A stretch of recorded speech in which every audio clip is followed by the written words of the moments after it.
এবং নবী সাল্লাল্লাহু আলাইহি ওয়াসাল্লাম একটা হাদিসের মধ্যে বলেছেন যে তোমরা কি জানো কিয়ামতের মাঠে সবচেয়ে বড় মিসকিন কারা হবে?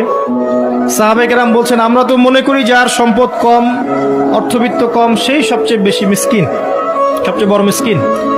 আল্লাহর নবী সাল্লাল্লাহু আলাইহি ওয়াসাল্লাম বলছেন, বরং প্রকৃত মিসকিন সে ব্যক্তি যে কিয়ামতের মাঠে নামাজ, রোজা, হজ, যাকাত আমলের নেকি নিয়ে উঠবে, পাহাড় সম নেকি নিয়ে উঠবে, কিন্তু অনেক পাওনাদার দাঁড়িয়ে থাকবে।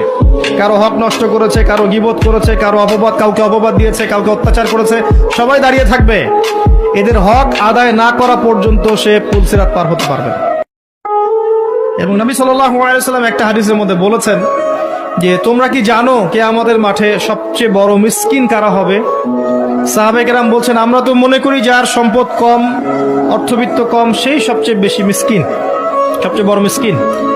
আল্লাহর নবী সাল্লাল্লাহু আলাইহি ওয়াসাল্লাম বলছেন, বরং প্রকৃত মিসকিন সে ব্যক্তি যে কিয়ামতের মাঠে নামাজ, রোজা, হজ, যাকাত আমলের নেকি নিয়ে উঠবে, পাহাড় সম নেকি নিয়ে উঠবে, কিন্তু অনেক পাওনাদার দাঁড়িয়ে থাকবে। কারো হক নষ্ট করেছে, কারো গীবত করেছে, কারো অপবাদ, কাউকে অপবাদ দিয়েছে, কাউকে অত্যাচার করেছে, সবাই দাঁড়িয়ে থাকবে। এদের হক আদায় না করা পর্যন্ত সে পুলসিরাত পার হতে পারবে না।